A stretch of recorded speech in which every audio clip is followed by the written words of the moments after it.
Maya had been living in the elven city of Silverwood for exactly 6 months when everything changed, and she remembered the day clearly because it was the first time she felt truly accepted by the merchant who sold her fresh bread each morning. The city rose like a dream from the forest floor, with towers that touched the clouds and bridges made of living wood that swayed gently in the wind, and everywhere she looked there were elves moving with that impossible grace that made her feel clumsy, even when she was standing still.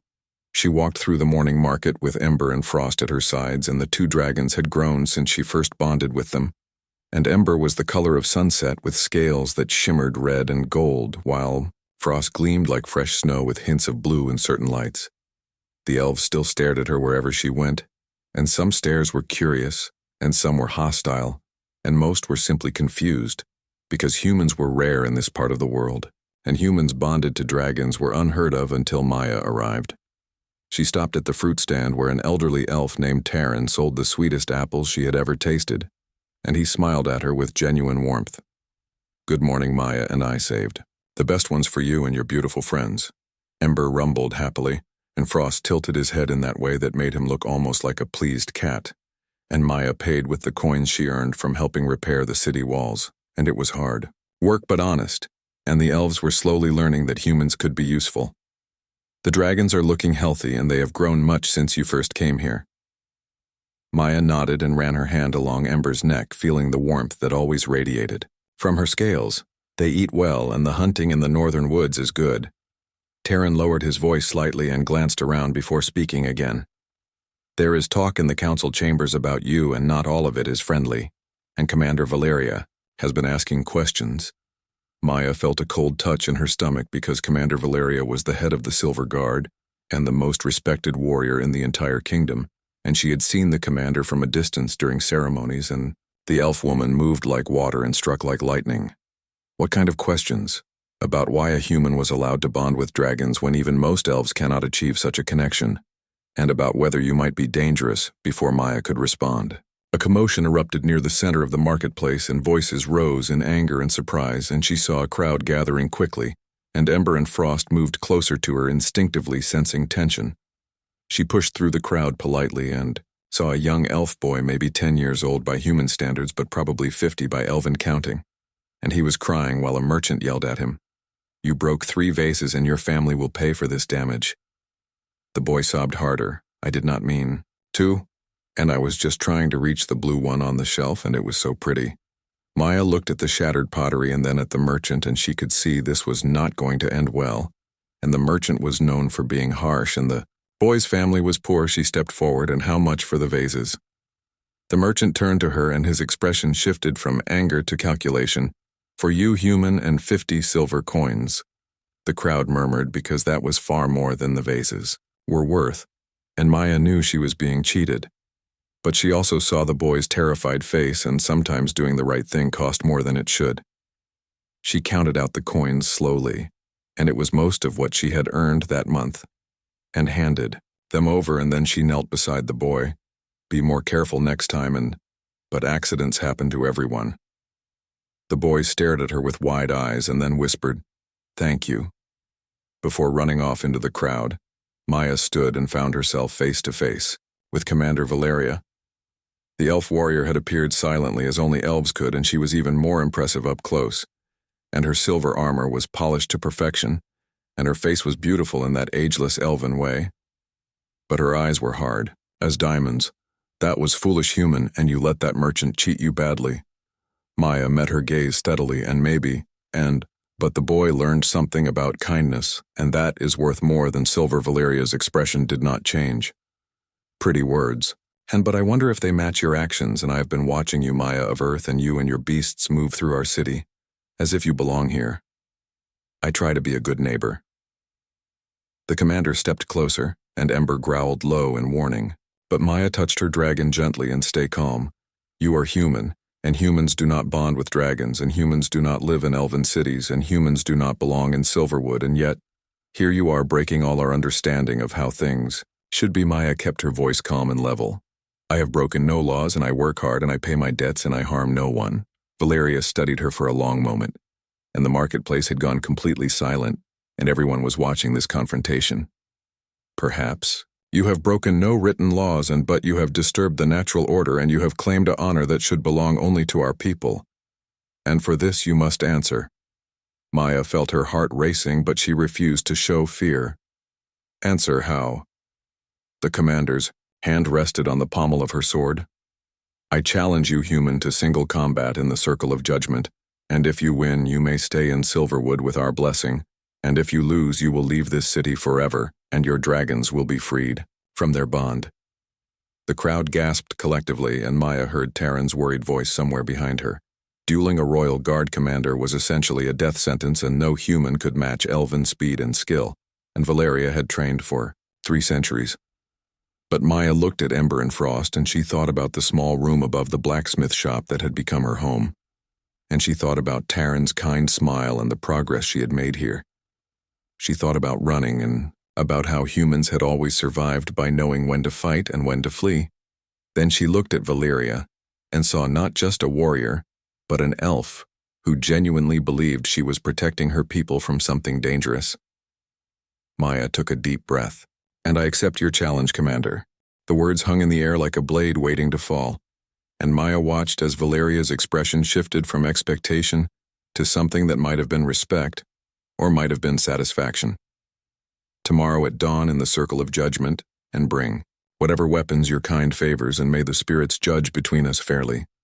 The commander turned and walked away, and her silver armor caught the morning light, and the crowd parted before her like water before a ship.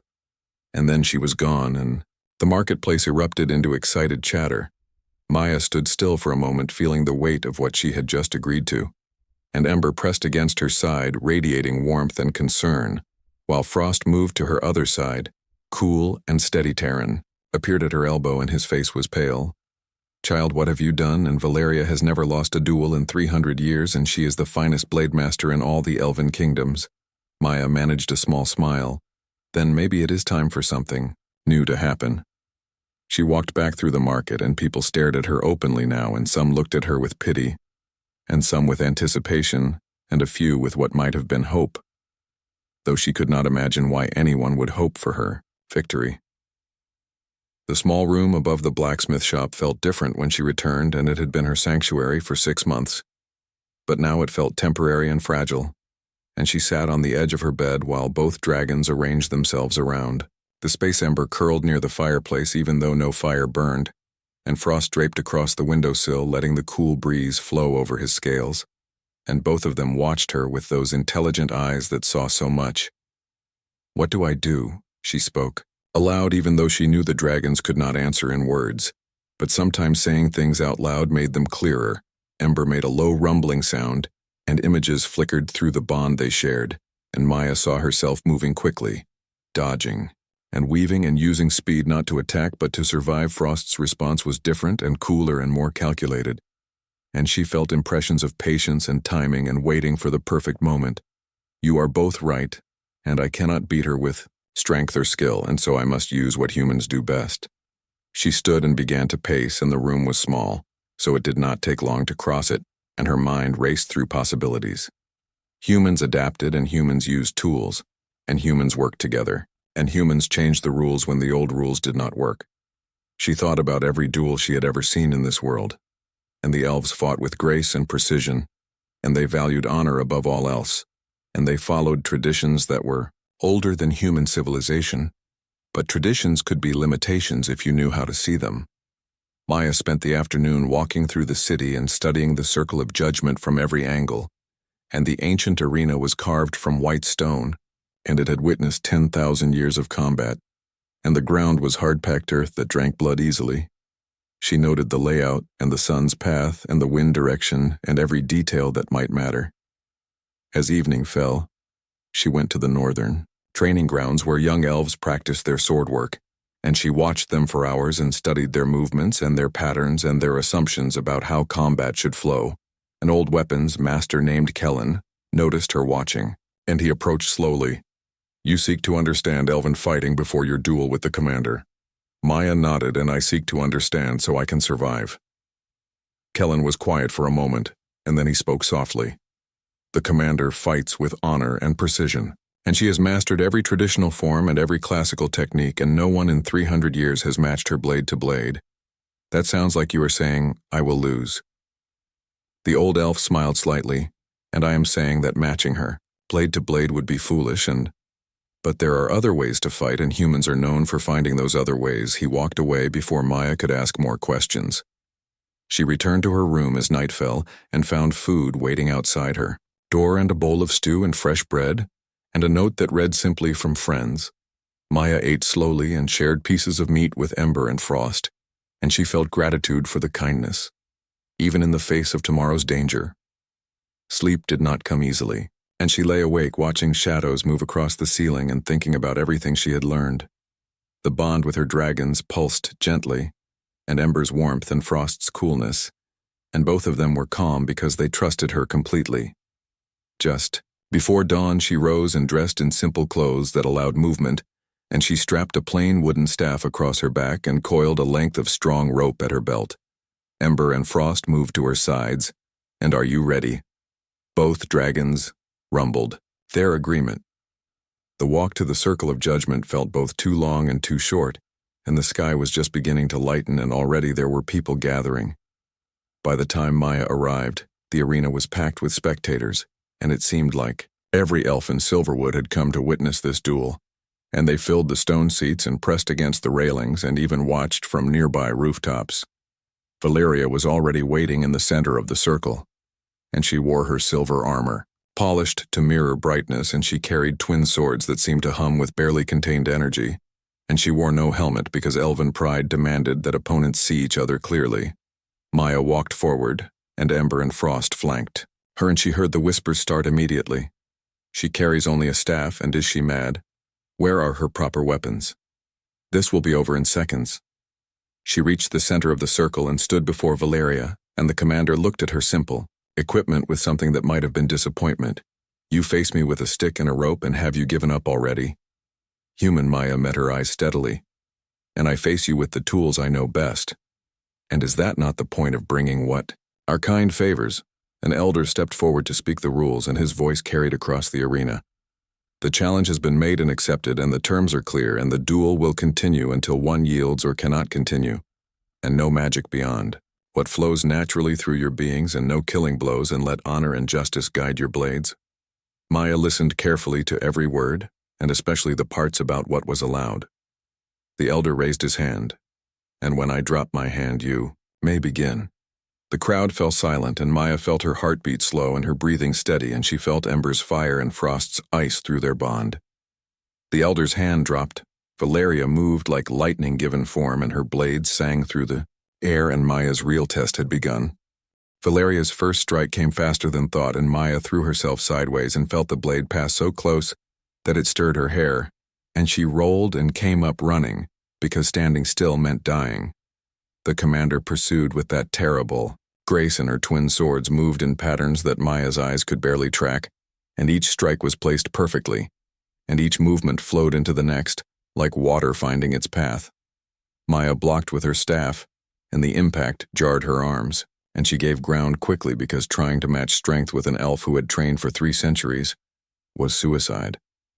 The crowd roared, and some cheered for Valeria, and some simply gasped at the speed and beauty of the combat, and Maya heard a few voices calling her name, but they sounded uncertain. She ducked under a horizontal slash and planted her staff, and vaulted over a low cut, and landed awkwardly but kept moving, and Valeria was on her immediately, and the commander's face showed concentration but not effort. You run well, human, but running will not save you. Maya did not waste breath responding, and she needed all her air for surviving, and she led Valeria across the arena in a wide circle, and always moving and never engaging, directly for more than a heartbeat. Ember and Frost watched from the edge of the circle, and they remained perfectly still because Maya had asked them not to interfere, but she could feel their tension through the bond, and Ember wanted to breathe. Fire and Frost wanted to freeze everything. Not yet, she thought through the bond, and trust me. Another exchange, and Valeria's blade opened a shallow cut on Maya's shoulder, and pain flared hot and bright, but not deep. And the commander had pulled the strike because killing blows were forbidden. First blood to me, and how much longer will you run? Maya's mind raced and she was learning Valeria's patterns, and the commander favored her right side slightly, and she always followed a high strike with a low one. And she pivoted clockwise more often than counterclockwise small details, but humans survived by noticing small details. She continued to give ground and led Valeria toward the eastern side of the arena, where she had noticed the ground sloped slightly and where the morning sun would be in the commander's eyes. The crowd was growing restless and some began to jeer. She fights like a coward. Is this the human way? And to run and hide, stand and face her properly. Maya ignored them, and she had learned long ago that surviving was more important than looking brave and dead. Heroes were still dead. Valeria pressed harder, and sensing the crowd's mood, and her attacks came faster and more aggressive, and she was trying to end this quickly. Now Maya blocked and dodged and gave ground, and her arms were beginning to tire and sweat ran down her face, and she tasted blood where she had bitten her lip. Then she saw her moment. Valeria came in fast, and both swords raised for a powerful double strike, and Maya dropped low and swept her staff at the commander's leading foot, and at the same instant she whistled sharply.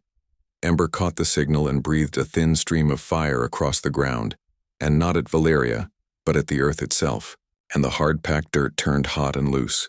Frost moved simultaneously and breathed across a different section.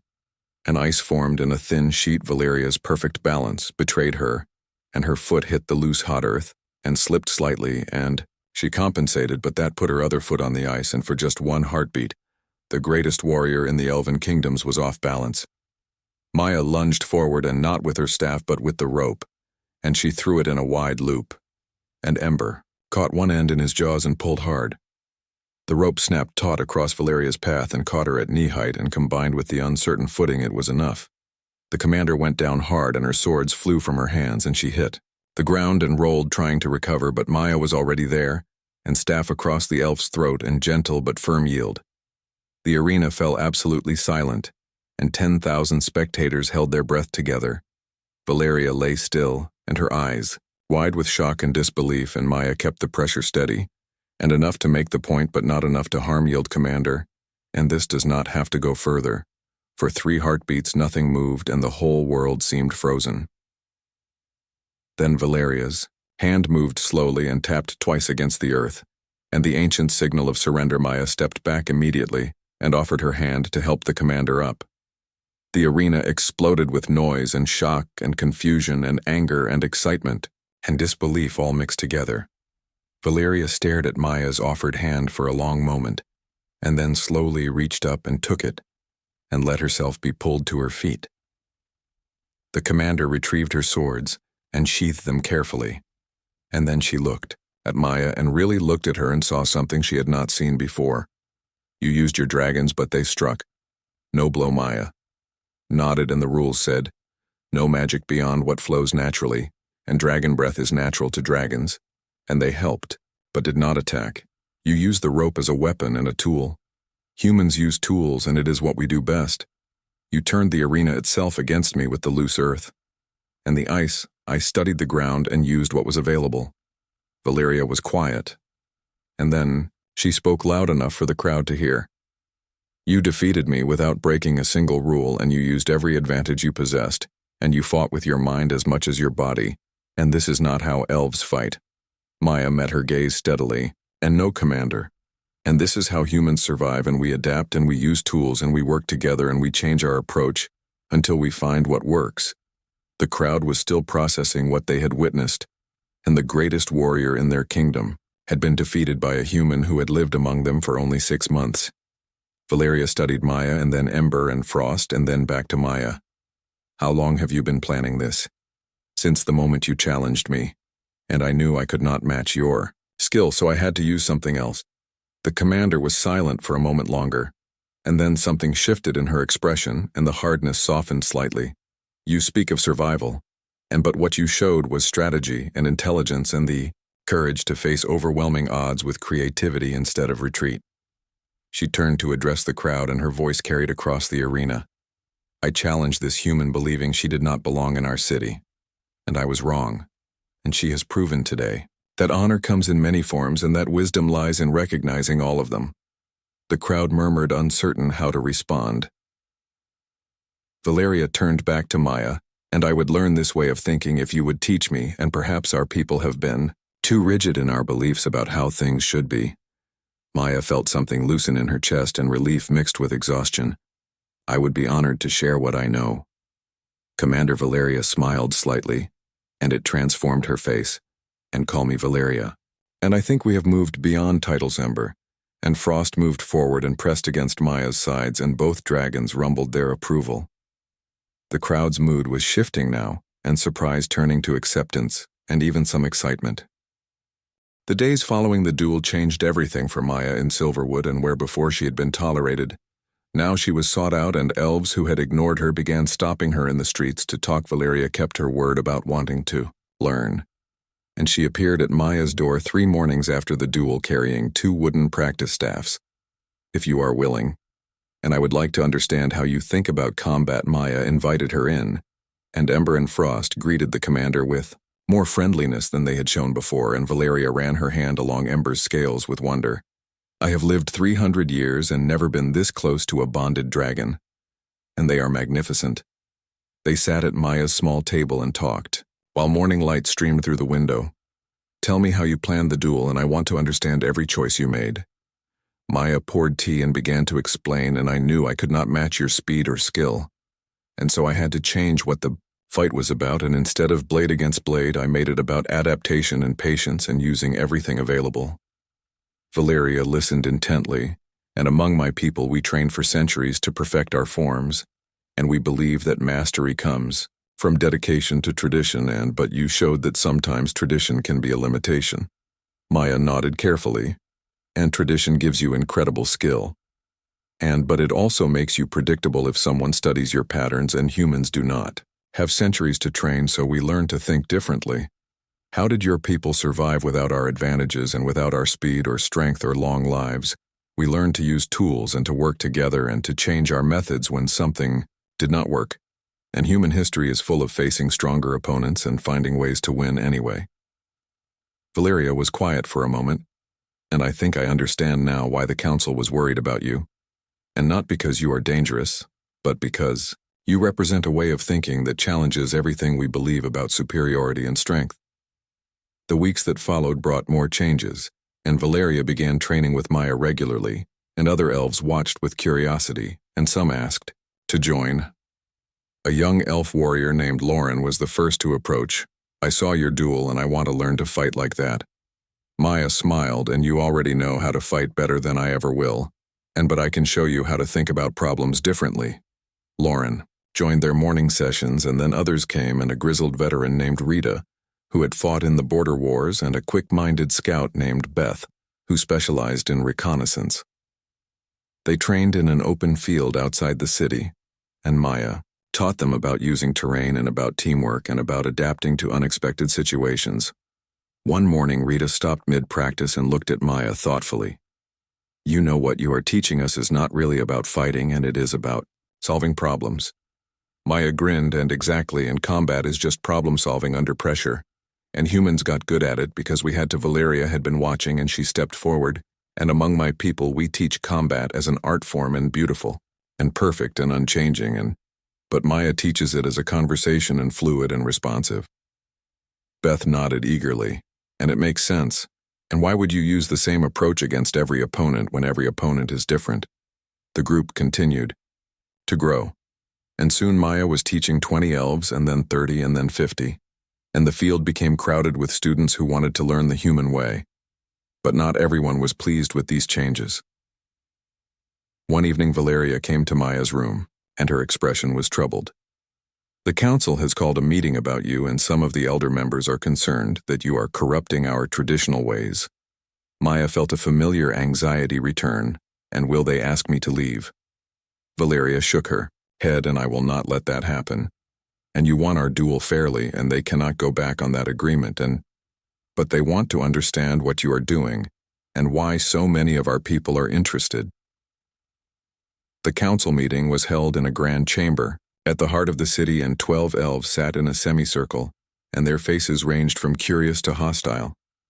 Maya stood before them with Ember and Frost at her sides, and Valeria stood beside her. An elder named Patricia spoke first, and her voice was cold. "You have defeated our commander in single combat, and you have begun training our warriors in methods we do not understand. And you have bonded with creatures that even our greatest have failed to bond with and explain yourself." Human Maya took a deep breath, and I came to Silverwood seeking only a place to live peacefully. And I bonded with Ember and Frost because we needed each other. And I trained with your warriors because they asked me to teach them. Another elder named Helen leaned forward, "And what you teach goes against 3,000 years of tradition, and you make our warriors question everything they have learned." Maya met her gaze steadily. "And I do not teach them to abandon your traditions, and your sword work is beautiful and effective, and I could never match it. And what I teach is how to think about problems from different angles and how to adapt when the expected approach does not work." A younger council member named Claire spoke up, "And is that not valuable? And our warriors face challenges that do not follow traditional patterns, and bandits and magical creatures and situations where perfect form is not enough." Patricia frowned. "And that is not the point. And the point is that this human is changing our culture." Valeria stepped forward, "And with respect, honored elders, and our culture has remained unchanged for millennia. And perhaps that is why we struggle with new challenges. And Maya has shown us that there is strength in flexibility and in learning from others." The council argued among themselves, and voices rose and fell, and Maya stood quietly and let them debate. Finally, an elder named Dorothy, who had been silent until now, raised her hand for quiet. "I have a proposal, and let us test the value of what Maya teaches and send her students on the next patrol mission to the northern border. And if her methods prove useful, then we accept them. And if they fail, then we reconsider." The council agreed, and it was decided that Lauren and Rita and Beth and 7 others would patrol the dangerous northern territory where bandits and wild magic were common. Valeria looked worried after the meeting ended. "The northern border is treacherous, and I do not like using your students as a test." Maya touched her arm gently. "And they are your warriors, and strong and skilled and capable. And what I taught them just gives them more options. And they will succeed." 3 days later, the patrol left, and Maya watched them go and felt the weight of responsibility. If they failed, and if they were hurt, and it would be her fault. Valeria stayed close during those days, and they trained together and talked. And slowly Maya realized that the commander had become her friend. On the 5th day, a messenger arrived, and the patrol was returning early. Maya's heart sank, and had something gone wrong? But when Lauren and the others rode through the gates, they were smiling, and they carried no wounded. They came directly to Maya, and Lauren dismounted quickly. "We encountered bandits, and 15 of them against 10 of us, and normally we would have called for reinforcements, but we remembered what you taught us." Rita continued, "And we used the terrain and set traps and divided their forces, and we captured all 15, without a single casualty on either side." Beth added, "And we found a village that had been raided, and instead of just pursuing the bandits, we helped the villagers secure their homes and taught them basic defense, and the way you taught us." The news spread quickly through the city, and by evening everyone knew that Maya's methods had proven valuable. The council called another meeting 2 days after the patrol returned, and this time the atmosphere was different, and even Patricia looked less hostile. Dorothy spoke first, "And your students performed admirably, and they showed both skill and wisdom, and perhaps we were too quick to judge your methods." Maya bowed respectfully, "And I only showed them ways to think about problems, and their success comes from their own courage and dedication." Helen, who had been one of the most critical, now looked thoughtful. "And I have been considering something, and for 3,000 years we have believed our way was the only correct way. But perhaps there are many correct ways." Claire nodded eagerly. "And imagine if we combined our traditional mastery with human adaptability, and our warriors would be more capable than ever." Patricia remained silent for a long moment, and then she spoke quietly. "And I spent 200 years perfecting my sword work, and I believed that was the path to true strength. But watching your students succeed where traditional methods would have required twice the numbers, and it has made me question my certainty." Valeria stepped forward and honored elders, "And I believe Maya has given us a gift, and not just new fighting techniques, but a new way of approaching challenges. And our world is changing, and threats grow more complex, and we need to change with them. The council debated, and this time the discussion was thoughtful rather than angry, and Maya watched, as centuries-old beliefs began to shift. Finally, Dorothy raised her hand, and I proposed that we officially recognize Maya as a teacher and grant her the title of Honorary Blade Master, and allow her to continue training any who wish to learn. Vote was not unanimous, but it passed, and Patricia abstained rather than voting against, and Maya felt tears threatening, and she blinked them back. Thank you, and I will do my best to honor this trust. That evening there was a celebration in the great hall, and elves came from across the city, and they brought food and wine, and music filled the air. Taryn found Maya and hugged her tightly, and I knew you were special from the first day you bought apples from my stand, and look how far you have come. Lauren and Rita and Beth stayed close, and they had become true friends, and they laughed together and shared stories. Valeria stood beside Maya for most of the night, and at one point she spoke quietly. You have changed Silverwood more in 6 months than most change it in 6 centuries, and how did you do it? Maya thought about the question carefully, and I think it is because I never tried to change anything, and I just tried to survive and to be helpful and to share what I knew, and the change happened, because people were ready for it. The commander smiled, and perhaps that is the most human thing of all, and not forcing change, but creating the conditions where change can grow naturally. As the night wore on, Maya found herself on a balcony overlooking the city, and Ember and Frost joined her, and their presence comforting as always. A year ago, I was alone on a strange world, and now I have friends and students and a purpose. Ember rumbled softly and pressed against her side. Frost made a sound that might have been agreement or contentment. Claire appeared in the doorway, and may I join you? Maya gestured welcome, and the young council member stood beside her, looking out over Silverwood. I wanted to thank you personally, and not just for the training, but for showing us that being different is not the same as being wrong. Maya smiled, and your people showed me the same thing, and you could have rejected me completely, but instead you gave me a chance. Claire was quiet for a moment, and there is something I wanted to discuss, and we have been thinking about establishing formal connections with other communities and humans and dwarves, and even other elven cities, and would you be willing to serve as an ambassador? The question took Maya by surprise, and an ambassador and me. You have proven you can bridge different ways of thinking, and you understand both respect for tradition and the need for change, and that is rare, Maya considered, and it would mean traveling and meeting new people and facing new challenges, and I would need to think about it, of course, and there is no rush, but know that we trust you, and that means something. The next morning, Maya walked through the market, and everything felt both familiar and new, and she stopped at Taryn's fruit stand as always. The old elf smiled warmly, and I heard about the council's offer, and will you accept? I do not know yet, and it is a big responsibility. Taryn selected 3 perfect apples and handed them to her, and let me tell you something about responsibility, and when I was young I thought responsibility meant doing what was expected and following the path laid out before me.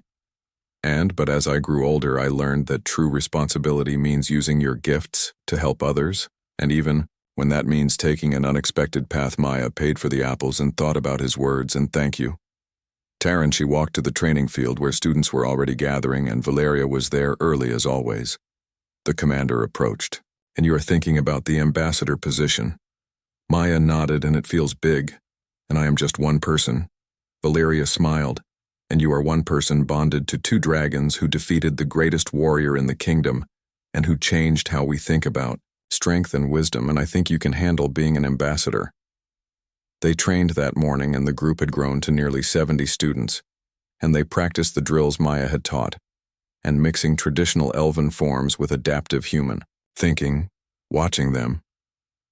Maya realized something important, and she had come to Silverwood just seeking survival, but she had found something more. She had found purpose, and she had found community, and she had found proof that different ways of thinking could strengthen each other rather than weaken. That afternoon she went to the council chambers and found Claire and Dorothy waiting. I have decided, and I will accept the position as ambassador, but on one condition. Dorothy raised an eyebrow. And what condition? That I can still teach here in Silverwood, and that Ember and Frost come with me everywhere, and that we approach each new community with respect for their ways and not trying to change them but to learn from them. Claire smiled. And those conditions are more than acceptable, and they are exactly what we hoped you would say. The preparations took 3 weeks, and Maya would travel first to a human settlement in the eastern valleys, and then to a dwarven city in the mountains, and then to other elven communities. Valeria helped her prepare, and the commander had become her closest friend. "I will miss our morning training sessions." Maya grinned, "And who says they have to stop? And I will return between journeys. And besides, you have 70 students now, and they need your guidance too." The night before Maya was to leave, there was a smaller gathering, and just her closest friends, and Taryn brought special pastries, and Lauren and Rita and Beth shared memories of their training. Valeria stood and raised her cup, and to Maya of Earth, and who came to us as a stranger and became a teacher and a friend, and who showed us that strength comes in many forms. Everyone raised their cups, and to Maya felt overwhelmed with emotion, and to all of you, and for giving me a chance and for teaching me that home is not always where you start, but where you are accepted. The morning of departure was clear and bright, and Maya stood at the city gates with Ember and Frost beside her and her pack on her back. The council came to see her off, and even Patricia, who had opposed her at first, travel safely and return soon. "And Silverwood is better with you in it," Valeria hugged her tightly. "And remember what you taught us, and adapt and use what works and trust your instincts." Lauren and the other students lined the road, and as Maya walked past, they saluted. Her Maya looked back at Silverwood one last time, and the city that had become home, and the people who had become family. Then she turned and walked forward with her dragons and toward new challenges and new communities and new chances to build bridges. Because that was what humans did best, and they adapted and they connected, and they found ways to bring different worlds together, and Maya knew that whatever came next, and she was ready.